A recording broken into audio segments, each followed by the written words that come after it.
I screamed as my daughter swallowed a handful of trail mix. Wait! Your allergies! My hands shook as I rummaged through one of the drawers and pulled out an EpiPen. But when I glanced back, my daughter Allie sat there perfectly fine, just staring back at me confused. What's wrong, Daddy? My wife Carol walked in from the living room, casual as could be. Don't worry, honey. Kids grow out of allergies all the time. The camp nurse explained that it happens. But tree nut allergies were lifelong, and Allie had been deathly allergic since she was born. But that only added to the other weird things I had found. When Allie had returned from camp, she looked eerily different. Sure, she had the same golden hair and blue eyes, but the mole on her hand completely disappeared, along with the small scar she had gotten on the playground last year. And Allie was taller, much taller, almost too tall for an 8-year-old. I asked my wife about it, but she just waved her hand dismissively. Kids grow and change. Maybe you just remembered things wrong? But when I tried looking for pictures at home to compare, I noticed it was all gone. Every single family photo had also mysteriously been removed from all the walls, the mantel, even the fridge. Only our wedding photos remained. Not a trace of Allie. Have you seen all our pictures? I asked my wife that night before heading to bed. She yawned. Oh, I was just redecorating. Just getting ready for the fall season. Maybe we can go out and take new family photos together tomorrow, she suggested. But the next morning, when I was looking for my old toolbox, I spotted the box of photos deep in the attic storage. And in every single one of them, Allie's face had been carefully cut out with scissors. That's when I tested her. I handed her a stuffed bear and asked if she liked the new ribbon for Mr. Spots. She glanced over at me with a sweet smile and pulled the bear to her chest, rubbing her cheek against its soft fur. I love it so much, Daddy. Thank you. I felt all the blood in my body drain. Mr. Spots wasn't a bear. Mr. Spots was her stuffed Dalmatian, one she had slept with every night for 5 years. This wasn't my Allie. I tried to hide my shaking hands in my pocket and smiled back at the imposter. Anything for you, sweetie. When Carol and Allie left the house to go shopping, I called her summer camp. Hello, this is Allie's father. I just wanted to thank you for taking such good care of her last week. There was a long pause. Sir? Allie never arrived at camp. We called your wife Carol multiple times looking for her, but she informed us there was a family emergency. Is everything all right, sir? I hung up feeling sick. If Allie never went to camp, where had she been? I pulled up our phone records. The camp had called 6 times that first day. Carol declined them all. But she'd made 41 calls that week to someone named Bruce. My hands shook as I searched his name on social media. There it was. A photo from 3 years ago at the park near our house. A woman holding a baby beside him, face turned away, but wearing the sterling silver bracelet I'd bought Carol when we first started dating. More recent photos showed Bruce with a little girl who looked exactly like the imposter upstairs. Same face, same eyes, different hair color. I heard Carol's car pull into the driveway. My heart raced as their voices got closer. I waited until the fake Allie went to her room before cornering Carol in the kitchen. The camp called, I said, watching her flinch. Something about Allie. Want to take a guess? She paused, then smiled at me. Did she leave something at camp? She never made it to camp, I said bluntly. Where's Allie? Carol laughed nervously. She's upstairs. I slammed my hand down on the kitchen counter. That's not Allie. I'm not stupid, Carol. Allie has a mole on her hand. This girl doesn't. Allie knows Mr. Spots. This girl doesn't. Allie is allergic to tree nuts. This girl isn't. I showed her the pictures with Bruce on my phone. Tell me the truth, or I'll have the cops find the truth for me. Carol's legs gave out. She collapsed into a chair and started sobbing. I was going to drive Allie to camp. I was. But Bruce texted me. He was leaving town forever and wanted to say goodbye. Just 1 hour, that's all I needed. So I dropped her off at a Shell station. She had her iPad and snacks. She promised to stay put. No strangers. I told her I'd be right back. Her voice cracked as tears fell. When I came back 3 hours later, she was gone. I searched everywhere. Everywhere! Then I found her at the bottom of the drainage ditch. I couldn't breathe. You left our 8-year-old alone for 3 hours? She choked on her words. I thought I could fix everything. I stared at her. By replacing our daughter with one you had during an affair? Where's Allie now? She bit her lip. I buried her in the woods behind the camp. Just then, we heard a gentle knock on the door. We both froze. Then the knock came again. I walked to the door and opened it. There stood the real Allie. On our porch, covered in mud from head to toe. Leaves and twigs tangled in her matted hair. Dirt caked under her fingernails like she'd clawed her way through earth. Can I have Mr. Spots? I rush forward and pull Allie inside, my hands already reaching for the hallway closet where we keep the clean towels. I grab every single one I can find and wrap them around her shaking body, my fingers pressing against her wrist to check her pulse while my other hand touches her forehead. She's cold and damp, but her heart is beating, her skin clammy under all the dried mud that cracks and falls off in chunks as she moves. Behind me, Carol stands frozen in the doorway, making these weird choking sounds like she can't breathe, but I ignore her completely because my daughter is alive, and that's the only thing that matters right now. Allie keeps whispering the same words over and over in this tiny, scared voice. Mr. Spots, Mr. Spots, Mr. Spots. Carol takes a step toward us and I spin around, positioning myself between them like a wall. Stay back! My voice comes out louder and harder than I meant it to.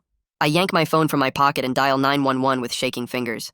Carol's face goes completely white and she starts talking fast, her words tumbling over each other. It was an accident. I can explain everything. Please just let me. I cut her off and speak directly into the phone. I need an ambulance right now. My daughter has been missing for a week and she just showed up covered in mud and dirt. She appears injured and needs immediate medical attention.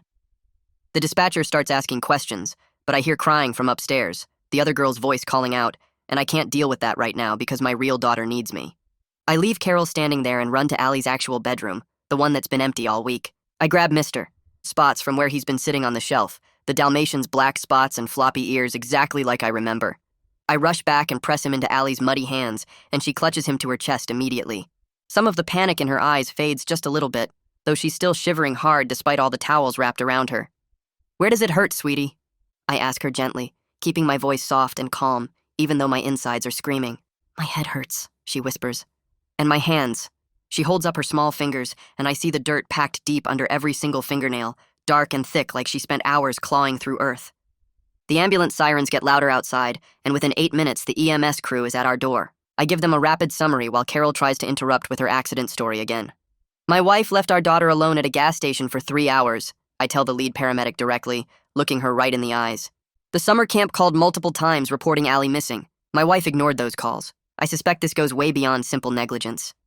The paramedic's whole expression shifts from routine to alert. She makes a note on her clipboard and nods at her partner.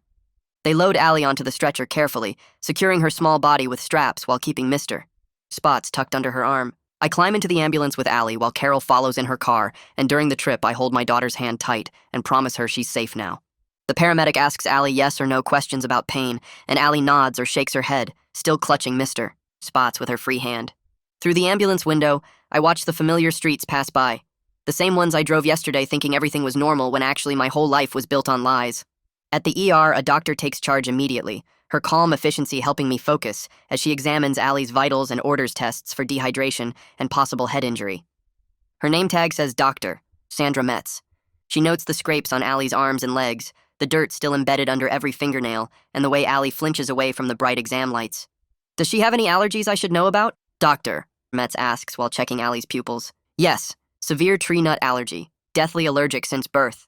Dr. Metz adds it to the chart with emphasis and keeps an EpiPen nearby on the medical tray.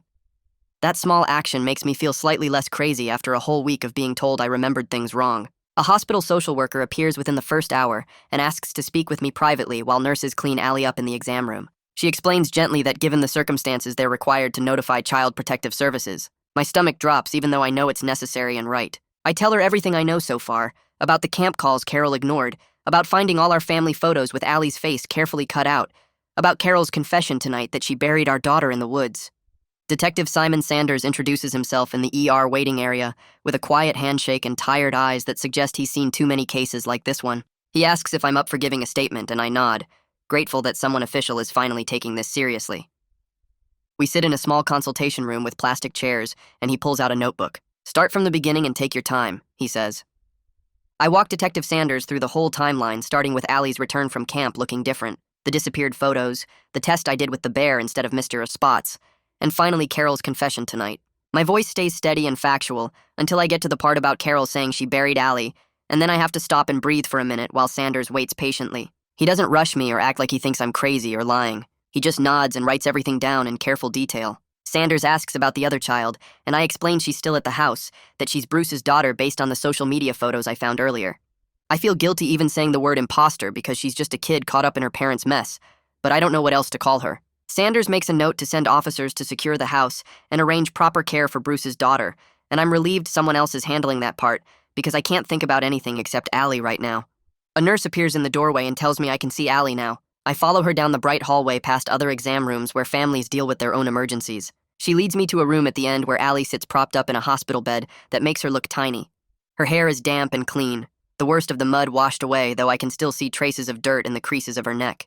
She's wearing a hospital gown covered in cartoon bears, and her eyes look clearer than they did when I first saw her on the porch. The moment she spots me, she reaches out both arms, and I cross the room in 3 steps to sit on the edge of her bed. She wraps her arms around my neck, and I can feel her whole body shaking.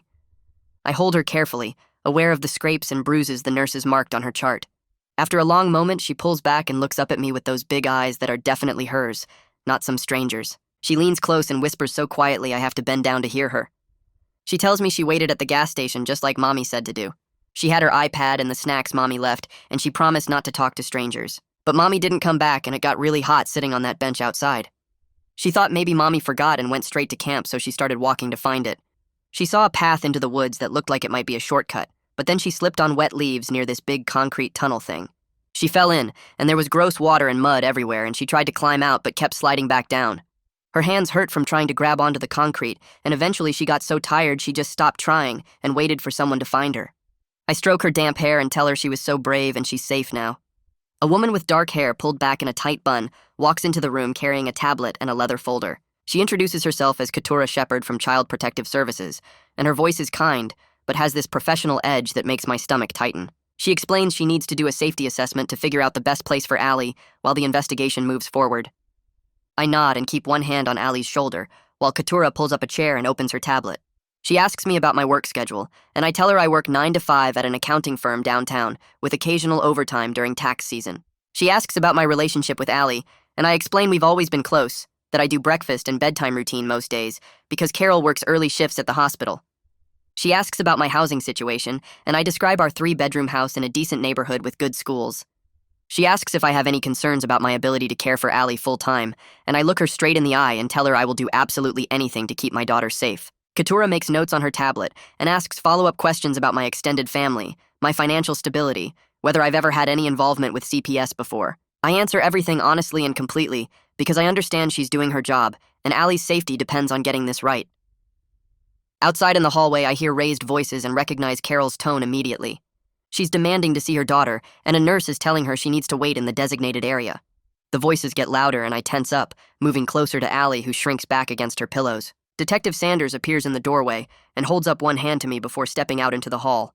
I hear him speaking in that calm cop voice that somehow makes everything sound non-negotiable. A few minutes pass and he comes back into the room looking tired. He tells me Carol has been asked to wait in a separate area and won't be allowed near Allie's room. The relief hits me so hard, I have to take a deep breath to steady myself. But right behind the relief comes this weird guilt, because part of me still remembers the woman I married. The one who laughed at my terrible jokes and cried happy tears when Allie was born. That woman wouldn't have left our daughter alone at a gas station for 3 hours. That woman wouldn't have tried to bury her and replace her with someone else's child. But maybe I never really knew that woman at all. Keturah closes her tablet and looks at me with an expression I can't quite read. She explains that based on what she's learned today, she's recommending Allie be discharged to my care with a safety plan that includes no contact with Carol. I'll need to find temporary housing away from our family home until the investigation wraps up and we sort out permanent custody arrangements. The practical problems start stacking up in my mind like blocks about to topple over. I need to find a place to stay tonight, figure out how to get time off work, pack clothes for both of us, arrange for someone to check on the house. Money is going to be tight because Carol and I share accounts and I don't know what access I'll have. I need to contact our insurance about Allie's medical bills and find out if my benefits cover emergency family leave. But I push all of that aside and focus on the only thing that actually matters. Allie is alive and she's going to stay with me, and I will figure out everything else as it comes. While I'm sitting with Keturah going over the details of the safety plan, Detective Sanders steps out to take Carol's statement in another part of the hospital. I watch him leave and immediately start wondering what she's telling him. Is she sticking to some version of the accident story, or is she finally being honest about Bruce and the burial and the week she spent pretending everything was fine? Part of me desperately wants to know what she's saying, what excuses she's making, whether she's showing any real remorse for what she did to Allie. But Sanders made it clear I wouldn't be present for her interview, and I understand why, even though it leaves me feeling helpless. I hate not knowing what's happening in that other room, whether Carol is crying or defiant, whether she's trying to minimize what she did or actually owning it. A man in scrubs with a professional camera hanging from his neck knocks on the door and introduces himself as the hospital photographer. He explains gently that he needs to document Allie's injuries for the official record.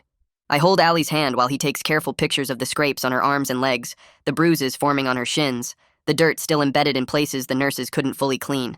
He photographs her hands up close, showing the dirt packed under every fingernail and the raw spots on her palms from trying to climb out of the culvert.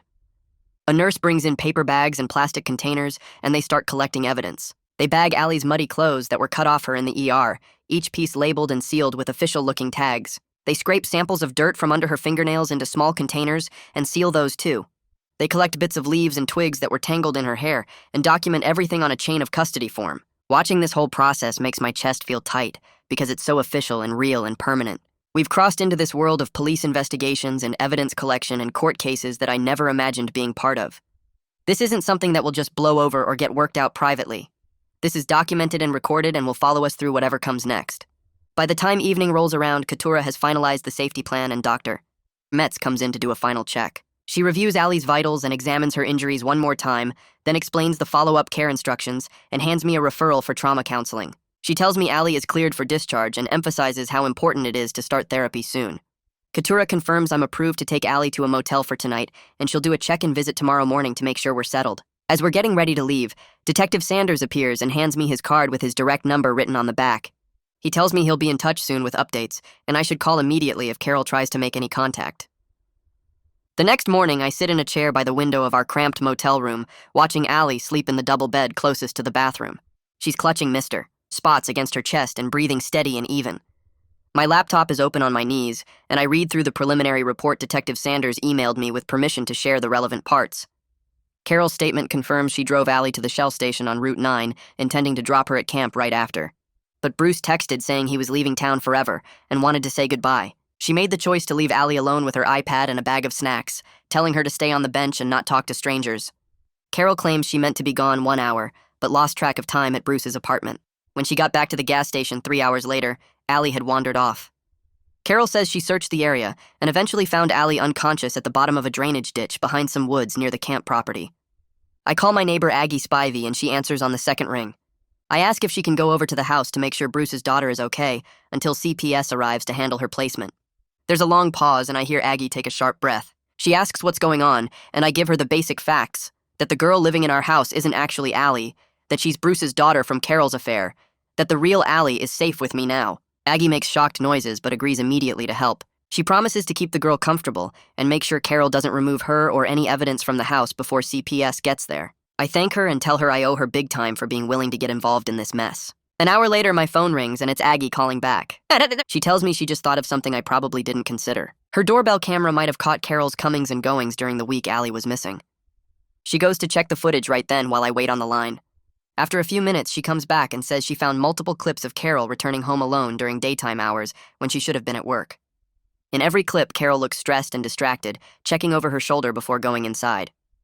The footage confirms Carol was living this completely separate life that whole week, maintaining the house and taking care of Bruce's daughter while knowing Allie was gone. Detective Sanders called me around noon the next day and asked if I could come down to the station to review some footage they pulled from the Shell station. I left Allie with Aggie for a few hours and drove to the police department with my stomach in knots. Sanders led me to a small room with a computer monitor and pulled up the security camera files. The timestamp showed July 14th at 10:47 a.m. when Carol's silver sedan pulled into the parking lot. I watched Carol get out, walk around to the passenger side, and help Allie climb out with her pink backpack and iPad. They talked for a minute near the bench outside the convenience store entrance.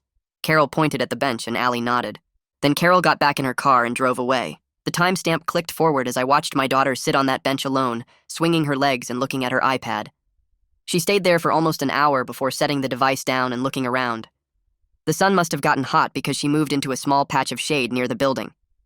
At 12:23 p.m., she stood up and walked to the edge of the parking lot, looking down the road in the direction Carol had driven.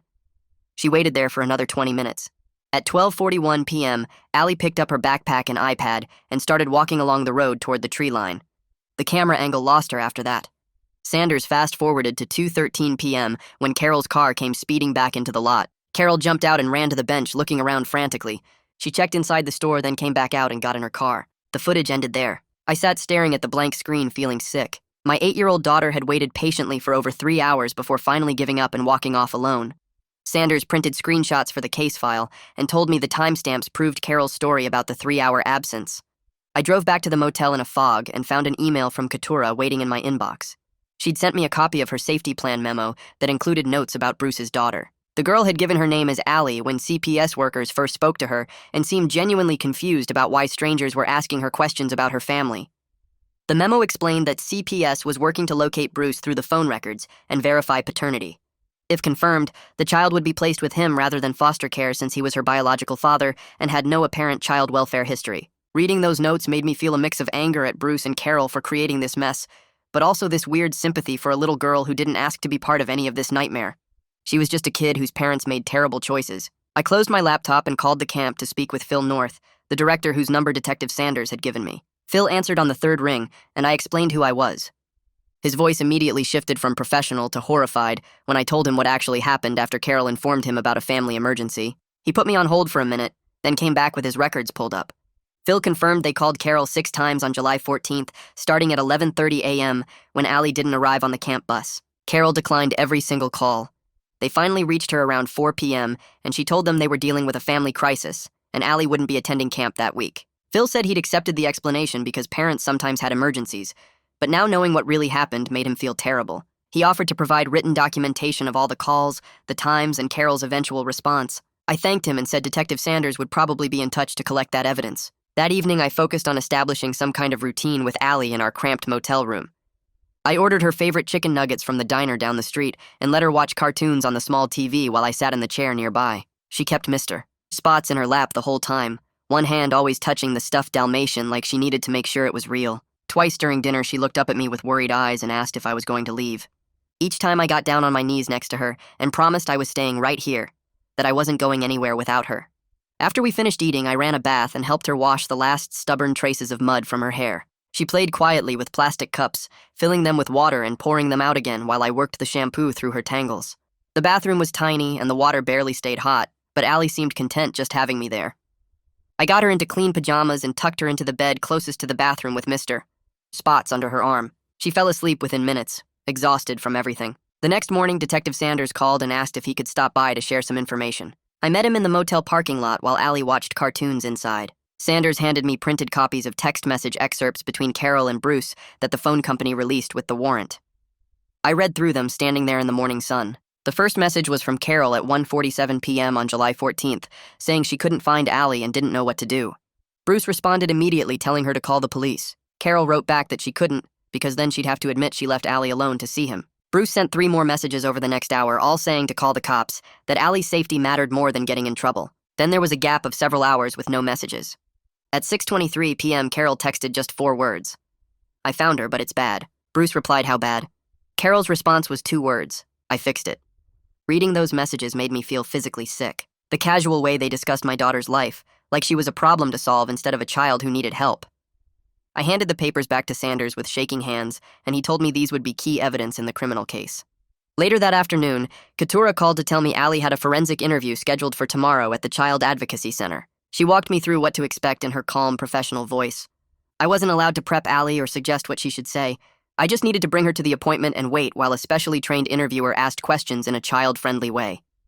The interview would be recorded and could be used in court proceedings, so hopefully Allie wouldn't have to testify multiple times in front of strangers. Keturah emphasized that the interviewer was experienced with traumatized children and would go at Allie's pace. I agreed to bring her in at 10 a.m. the next day. The forensic interview took place in a room decorated to look like a playroom with toys and bright colors on the walls. A staff member showed me to a separate room where I could watch on a monitor, while a gentle interviewer with kind eyes sat down with Allie. The interviewer introduced herself and spent the first 10 minutes just playing with blocks and asking Allie about her favorite things. Then she asked Allie to tell her about the gas station. Allie's voice came through the speaker, quiet but clear. She explained that Mommy said to wait on the bench, and she did wait just like she was supposed to. But then it got really hot and Mommy didn't come back. Allie said she thought maybe Mommy went to the camp without her by accident, so she started walking that direction. She saw a path going into the woods and thought it might be a shortcut to the camp. But then she slipped on wet leaves near this concrete tunnel thing and fell in. The tunnel was full of gross water and mud that came up to her chest. She tried to climb out, but the sides were too slippery and she kept sliding back down. Eventually, she got so tired she just stopped trying and sat there in the water. The interviewer asked how long she was in the tunnel, and Allie said she didn't know, maybe a really long time because it got dark. I watched my daughter tell this story while playing with a stuffed animal, her voice matter-of-fact like she was describing a normal day. After the interview, I held Allie tight in the waiting room while Keturah thanked us for coming in. Detective Sanders organized a search team the same afternoon to check the woods behind the camp property. I got a call from him around 5 p.m. with an update. They found disturbed soil near a drainage culvert about half a mile from the main road. The area showed clear signs of recent digging with loose dirt and displaced leaves. The search team recovered Allie's iPad buried in a shallow hole nearby. The screen was cracked, but the device was intact and still had mud caked in the charging port. Sanders told me the location matched Allie's description perfectly, and they were sending soil samples to the lab. He said the preliminary assessment indicated the soil composition matched the dirt they'd collected from under Allie's fingernails at the hospital. That meant Carol really did find her in that culvert, and then made the choice to bury her there instead of getting help. The evidence was building a timeline that was both clear and horrible. 2 days later, Katura called with news that CPS successfully located Bruce through the phone records. He came in voluntarily for a paternity test and didn't contest it because he already knew the child was his. Katura arranged for supervised retrieval of his daughter's belongings from our house with a CPS worker present to make sure nothing went wrong. The little girl was placed in temporary CPS care at a foster home until the test results came back confirming Bruce as her biological father. Once that happened, she'd be transitioned to his custody with a support plan and follow-up visits. I felt strange knowing she was in the system now because of choices her parents made. I hoped Bruce was actually capable of taking care of her properly and wouldn't mess up her life any more than it already was. That same week, Aggie called and said I should talk to a family attorney she knew named Samir Leone, who handled difficult custody cases. I made an appointment and met Samir at his office in a converted house downtown. He was younger than I expected, with sharp eyes and a calm way of talking that made me feel slightly less panicked. I spread out all my documentation on his desk, including the police reports, CPS memos, medical records from the ER, and my own timeline of events. Samir reviewed everything with an impressed nod at how organized I'd kept everything. He explained we needed to file for emergency custody immediately and get a protective order keeping Carol away from both me and Allie. The legal fees made my stomach hurt when he quoted them, but Samir offered a payment plan that broke it into monthly amounts I could maybe manage. I agreed because I didn't have any other choice, and keeping Allie safe was worth going into debt. Samir called me 2 days later to say he filed the motion that morning at the courthouse. He walked me through what he submitted, all the police reports and CPS documents and medical records from the ER bundled together in one thick packet. The motion asked the judge to give me full custody right away and keep Carol away from both me and Allie. Samir said we should hear back within a few days, maybe a week at most. He told me judges usually grant these kinds of emergency requests when there's clear danger to a child, but he warned me nothing is guaranteed in family court. Some judges move fast and some judges take forever, and we just had to wait and see which kind we got. I thanked him and hung up, feeling like at least something was moving forward, even if it was slow. That afternoon, my boss called while I was sitting in the motel room watching Allie color at the small desk. He asked how I was doing and if everything was okay with my family. I kept my answer vague, just saying we had a serious family crisis and I needed some time off to handle it. He was nice about it and said he understood, but then he explained the leave policy. I had 2 weeks of paid time off saved up, and after that, any additional leave would be unpaid. My stomach dropped because I knew 2 weeks wasn't going to be enough time to sort out everything with lawyers and courts and CPS. He told me to keep him updated and said the company would work with me as much as they could. I promised I would stay in touch and ended the call. Then I went into the bathroom, closed the door, and let myself freak out quietly for 5 minutes. I sat on the edge of the tub with my head in my hands, thinking about money and bills and how I was going to pay for everything. The legal fees, the motel, food, gas, medical bills, everything was piling up and my income was about to drop to 0 after my paid leave ran out. I made myself breathe slowly and count to 10 over and over until the panic faded a little.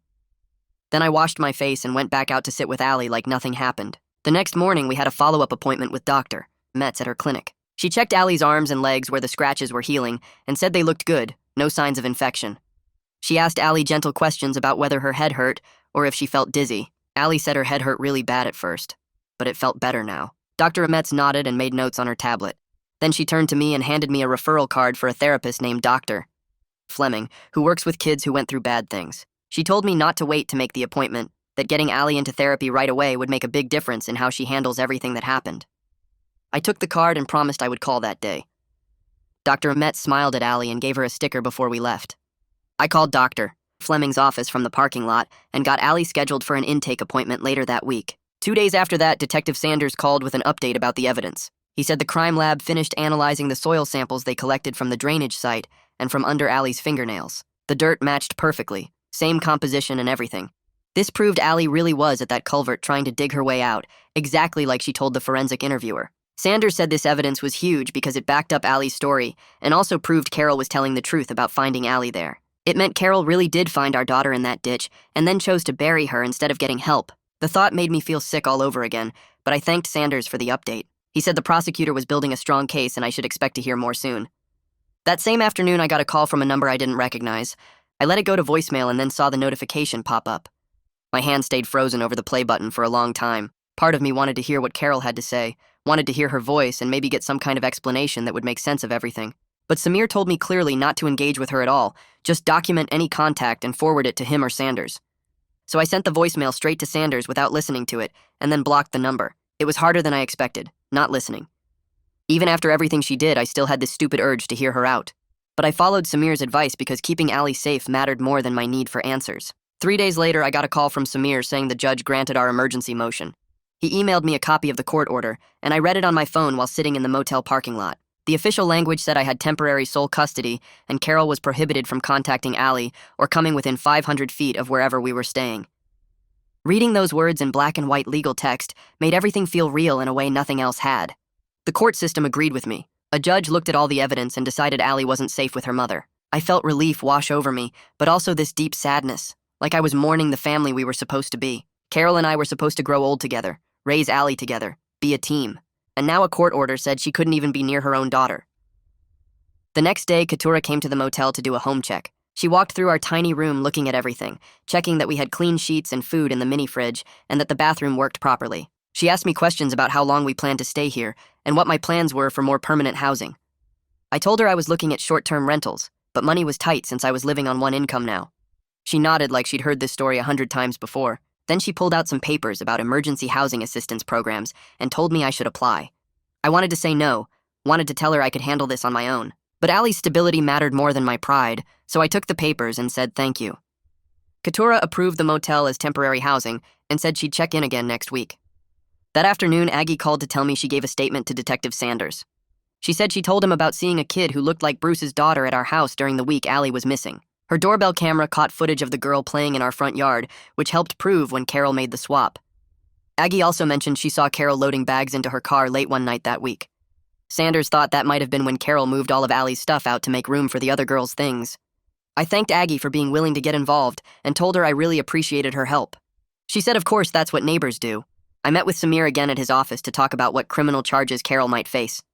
He explained that child endangerment is a felony in our state, and if Carol gets convicted, she could go to prison for years. If that happens, she would almost definitely lose all parental rights permanently.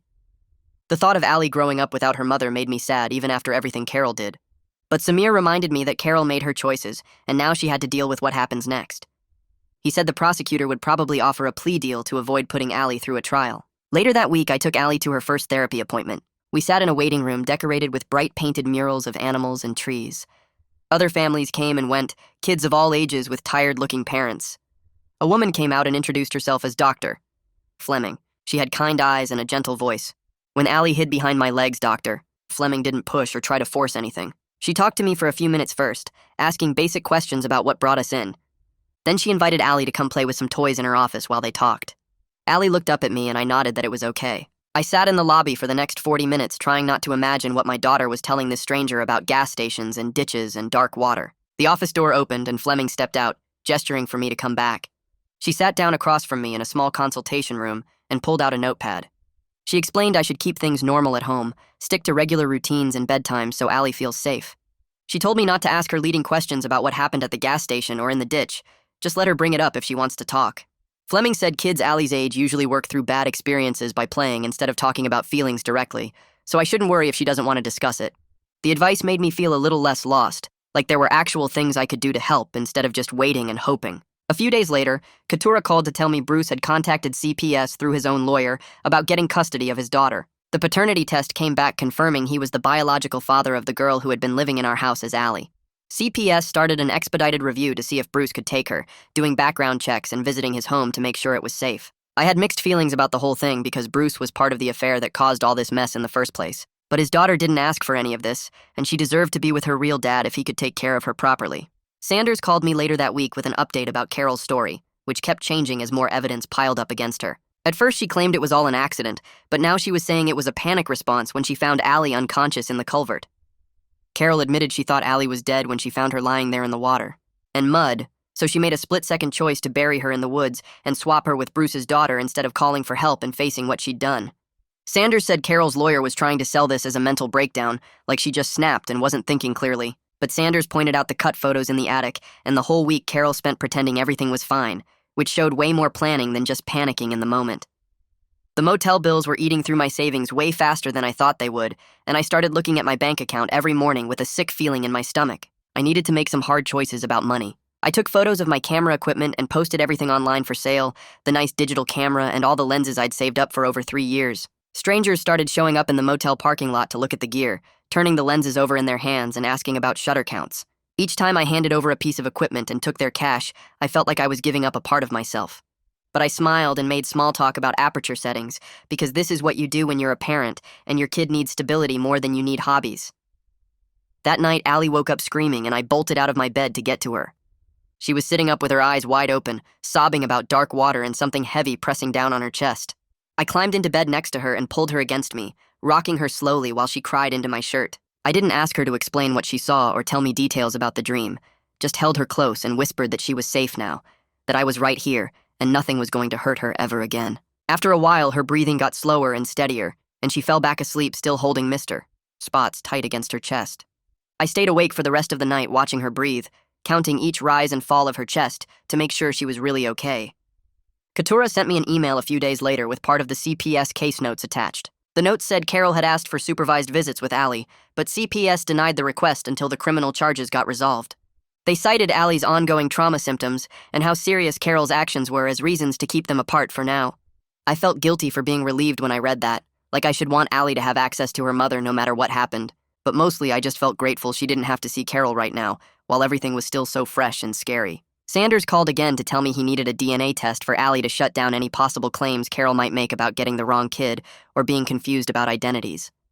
I was annoyed that we even had to do this when I knew my own daughter, but Sanders explained it was about making the case completely airtight, so Carol's lawyer couldn't poke holes in anything. We drove to the lab the next morning, and Allie was really brave while the technician swabbed the inside of her cheek. I bought her a big ice cream sundae afterward with extra sprinkles, because these tiny treats were one of the few things I could actually control right now. I spent my lunch breaks looking at rental listings online, scrolling through photos of small houses and doing math in my head about whether I could afford them. Finally, I found a 2-bedroom place in a decent neighborhood that would stretch my budget to the limit but seemed safe and clean. I drove over to see it and the landlord showed me around, pointing out the new locks on the doors and the fenced backyard. My hands shook when I signed the lease because I was committing to something I could barely afford, but Allie needed a real home instead of a motel room. Moving day was completely exhausting, coordinating with the police to go back to the family house and get our stuff while Carol was required to stay away. I loaded boxes into a borrowed truck while officers stood watch, making sure Carol didn't show up and cause problems. At the new house, I set up Allie's bedroom first, hanging the few photos I'd managed to save from the attic and arranging her toys exactly the way she liked them so the space would feel familiar and safe instead of strange and scary. Phil sent me an email with the camp's official incident report about the drainage culvert where Allie fell. The report showed the camp had contacted the county multiple times over the past 2 years about the hazard, asking them to cover it or put up better fencing, but nothing ever got done.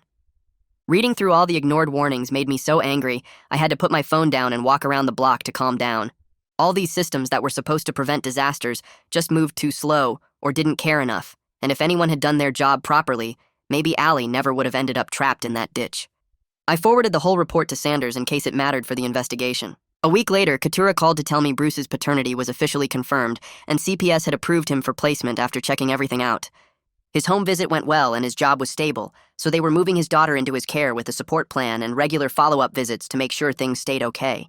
I felt strange knowing she was out there somewhere starting a completely new life, this little girl who lived as my daughter for a week, but never really was mine at all, and I hoped Bruce would do better by her than he did by Allie when he chose to keep the affair going for 3 years. 2 days later, I had an appointment at the CPS office to sign some paperwork about Allie's case status. I walked into the waiting area and saw Bruce sitting 3 chairs down from where I needed to check in. We both froze when we made eye contact, and the air got thick and uncomfortable between us. He stood up and took a step toward me with his hands shoved in his pockets. I could tell he wanted to say something by the way he kept opening his mouth and closing it again. Finally, he managed to get words out about how sorry he was for everything that happened and how he never meant for any of this to hurt Allie. I held up my hand to stop him before he could finish because I didn't want to hear excuses or apologies that wouldn't change anything.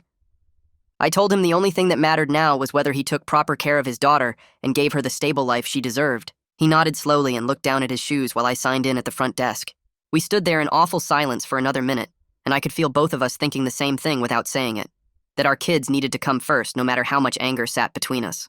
When the receptionist called his name, he walked past me toward the back offices, and we didn't shake hands or say goodbye.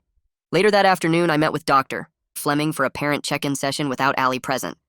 She explained that Allie's therapy sessions kept coming back to themes about control and feeling powerless, which made sense after being abandoned and trapped in that ditch. Dr. Fleming suggested I start offering Allie small choices throughout the day to help her feel like she had power over her own life again. She said it could be simple things like asking which shirt Allie wanted to wear or what she preferred for breakfast, just giving her the chance to make decisions instead of having everything decided for her. I started doing it that same evening when we got home. I laid out 2 different shirts on Allie's bed and asked which one she wanted to wear tomorrow. She picked the blue one with the stars and seemed surprised that I was asking, instead of just telling her what to put on. At dinner, I gave her options for her sandwich and let her choose which cup to use for her milk. These were tiny, meaningless choices that didn't really matter, but I noticed Allie's shoulders relaxed a little when she got to pick things herself. Over the next few days, I kept it up with everything from which shoes to wear to what show to watch before bed. Allie started making her choices faster and with more confidence, like she was remembering she was allowed to have opinions about her own life. The following week, Detective Sanders called to tell me he'd gotten a search warrant approved for our old house. He wanted to go back and properly document the attic where I'd found the box of cut photos, since that evidence was crucial for showing Carol's planning. I met him there along with 2 other officers and a forensic photographer. Walking back into that house felt strange and wrong after everything that happened there. We went straight up to the attic, and I showed Sanders exactly where the box had been stored under some old blankets. The photographer took pictures of the location first. Then they carefully removed the box and brought it down to the dining room table for better lighting.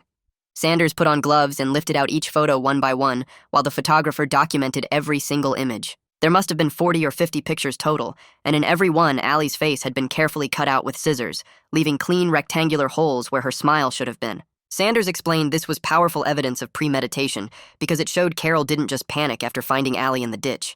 She'd been planning the replacement carefully, removing all traces of the real Allie from our home before bringing Bruce's daughter in.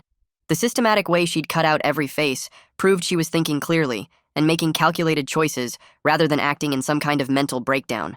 They bagged each photo separately and labeled everything for the evidence chain. A few days after that, the DNA test results came back in a thick envelope from the lab. I sat at the kitchen table and opened it with shaking hands, even though I already knew what it would say. The report confirmed with scientific certainty that Allie was the biological daughter of both me and Carol, matching our DNA profiles with over 99% probability. I never doubted for 1 second that the girl who showed up on my porch was my real daughter, but seeing it written out in official lab language felt good anyway.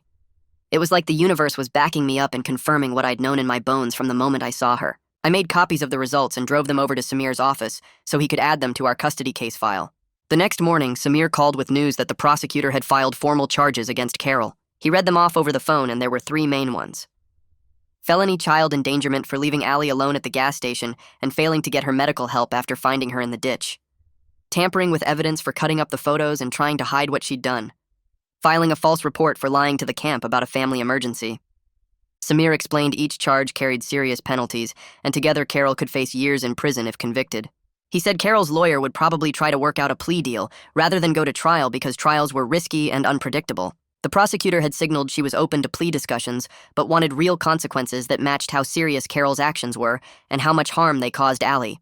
I asked Samir what a plea deal would mean, and he said it could involve Carol pleading guilty to reduced charges in exchange for a specific sentence recommendation. The benefit would be that Allie wouldn't have to testify in court and relive everything in front of strangers. 2 weeks before the preliminary hearing, Samir had me come to his office for practice sessions. He explained I'd need to testify about finding Allie on the porch and what Carol confessed to me that night.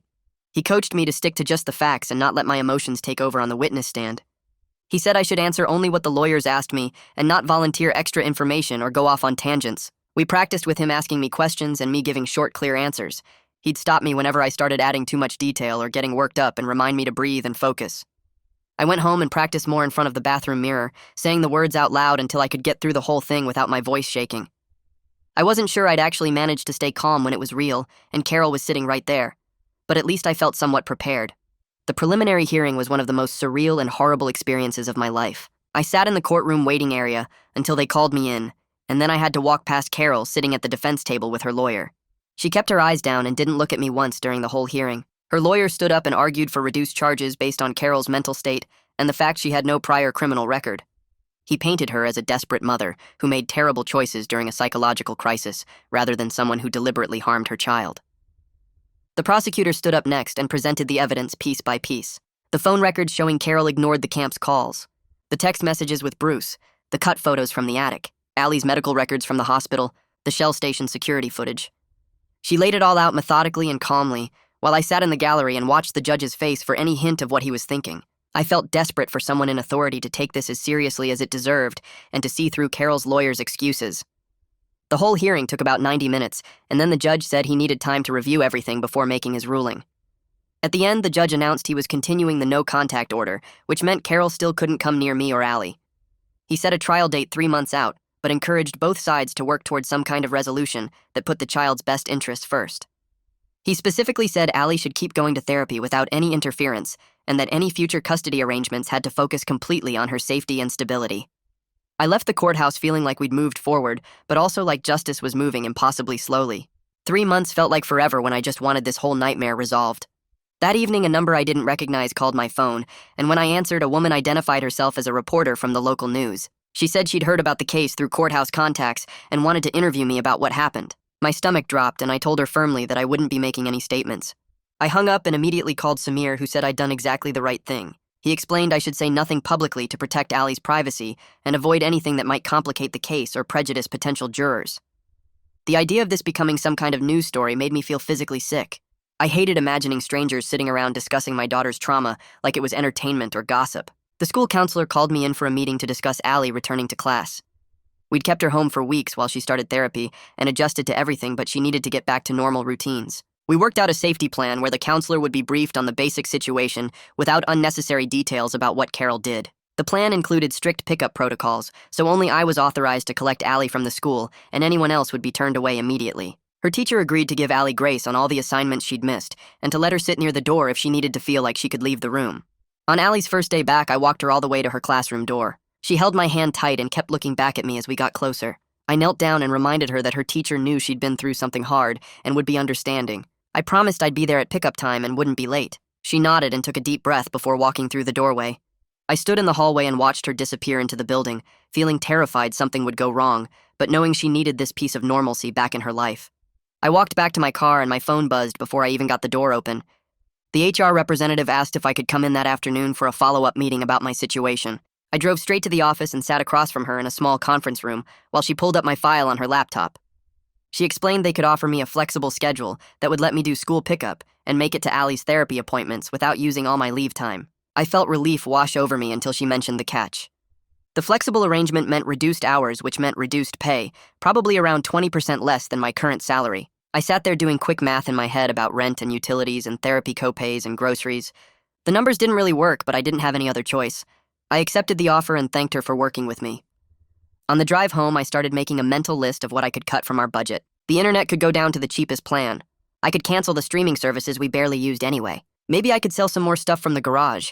Every financial decision felt like choosing between Allie's needs and basic survival, and I was constantly doing math in my head about what we could afford. That night, I sat down with Allie after dinner and told her we should make a bedtime routine together. She liked the idea immediately and grabbed a piece of paper and some markers from her art supplies. We wrote out a checklist with her doing most of the writing in her careful 8-year-old handwriting. First item was checking all the door locks, which we walked through together, her little hand turning each deadbolt while I watched. Second was setting out spots on her pillow so he'd be ready when she climbed into bed. Third was picking out tomorrow's outfit and laying it on her chair. Fourth was reviewing what tomorrow would look like, so she knew exactly what to expect. She wanted to add brushing teeth and washing face, so we included those too. When we finished, she insisted we go through the whole routine twice to make sure it worked right. I never rushed her, even though I was exhausted and wanted to collapse on the couch. We checked every lock twice, arranged spots carefully both times, picked out her clothes, and then changed our minds and picked different ones. These small rituals seemed to help her feel safer, like the world was more controllable than it felt in that culvert. By the time she finally got into bed, she looked calmer than she had in weeks. The next afternoon, while Allie was at the school, I walked through the house and took down the last of the wedding photos from the walls. There were 3 framed pictures still hanging in the hallway, showing Carol and me on our wedding day, looking happy and young and stupid.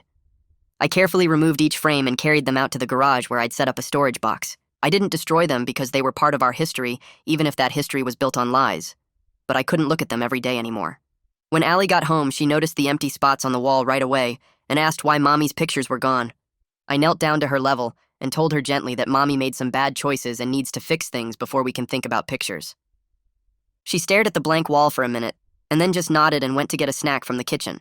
She accepted it with a child's simple logic and didn't push for more explanation. I was grateful she was too young to fully understand how completely Carol betrayed us and how those wedding photos represented a version of our family that never really existed. 3 days later, my phone rang from a number I didn't recognize.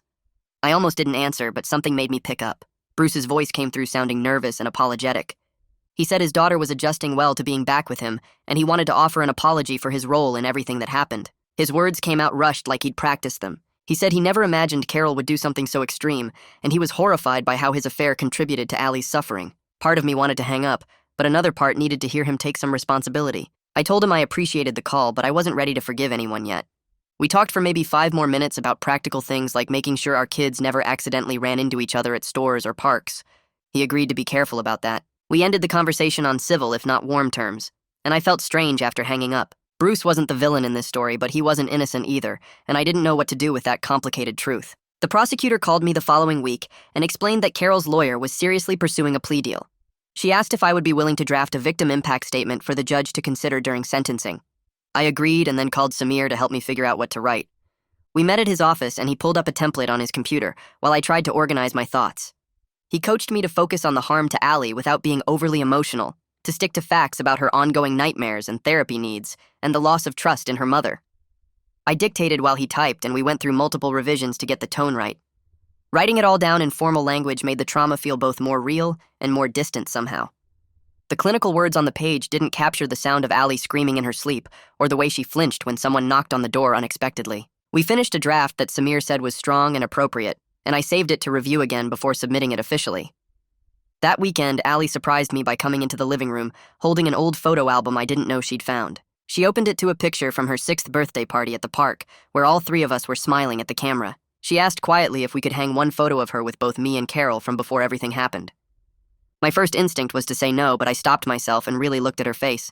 She needed to know her mother existed, and that there were good times even if they ended badly. I agreed carefully and explained that we can remember the good times, while also knowing Mommy made bad choices. We went to the store together and picked out a simple frame, and she chose a spot on her bedroom shelf where she could see it, but it wasn't the main focus. We framed it together with her helping to position the photo just right behind the glass. I watched her work with fierce concentration, and I was amazed by her capacity to hold complicated feelings that most adults struggled with. 2 weeks later, Samir called to tell me Carol was entering a guilty plea. I drove to the courthouse and sat in the gallery while her lawyer stood up and announced she was pleading guilty to reduced charges of felony child endangerment. The prosecutor read out the sentence recommendation, which included probation, mandatory mental health treatment, and community service rather than prison time. The plea agreement required Carol to complete parenting classes and therapy before any consideration of supervised visitation, and the judge would make the final decision on sentencing. I sat there feeling bitter that she was avoiding prison, but also relieved that Allie wouldn't have to testify at trial. Carol stood at the defense table in a conservative dress looking small and broken, and I felt nothing when I looked at her. The woman I married didn't exist anymore, or maybe she never existed at all. The judge took a week to review everything before the sentencing hearing. When the day came, I sat in the same courtroom and listened while he went through the terms of Carol's plea. He accepted the deal but added strict conditions, including long-term no contact unless specifically recommended by both Allie's therapist and CPS after Carol demonstrates significant progress in treatment.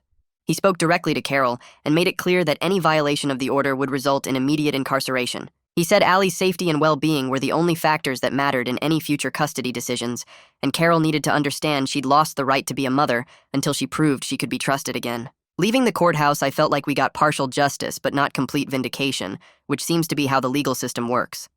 Carol was being held accountable, but not really punished in a way that felt proportional to what she'd done.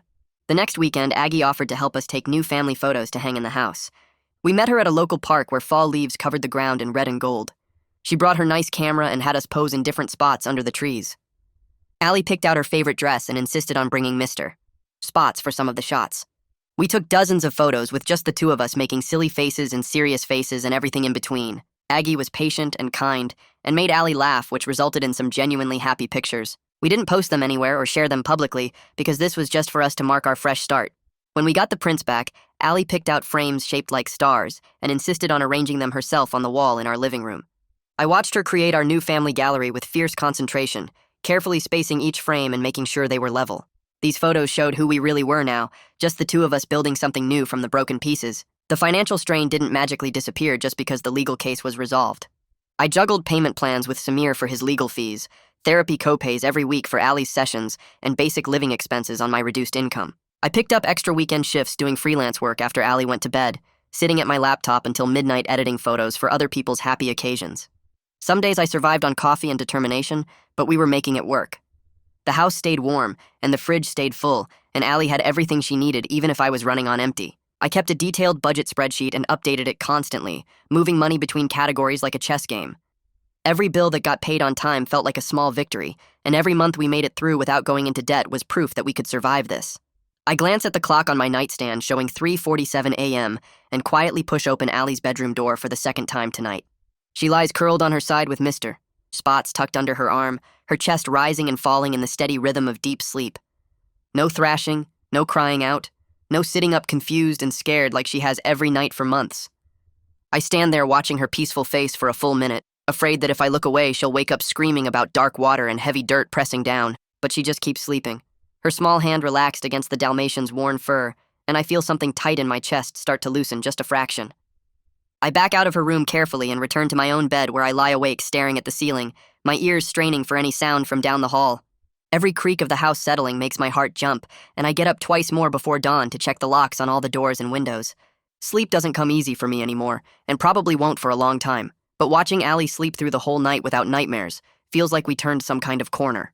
The next morning, I pull out my desk drawer and file away the victim impact statement behind the court documents and Carol's plea agreement, everything organized in a manila folder I can access if needed, but don't have to see every day. Tomorrow is Thursday, which means therapy for Ali, followed by our regular stop for ice cream at the place near the park, where she always gets chocolate chip. Our weeks have a rhythm now, predictable and safe, and even though the scars from everything haven't magically disappeared, I can see us building something new. Every ordinary Thursday feels like proof that we survived, that we're still here making memories, and that's worth celebrating even if nobody else would understand why getting ice cream matters so much.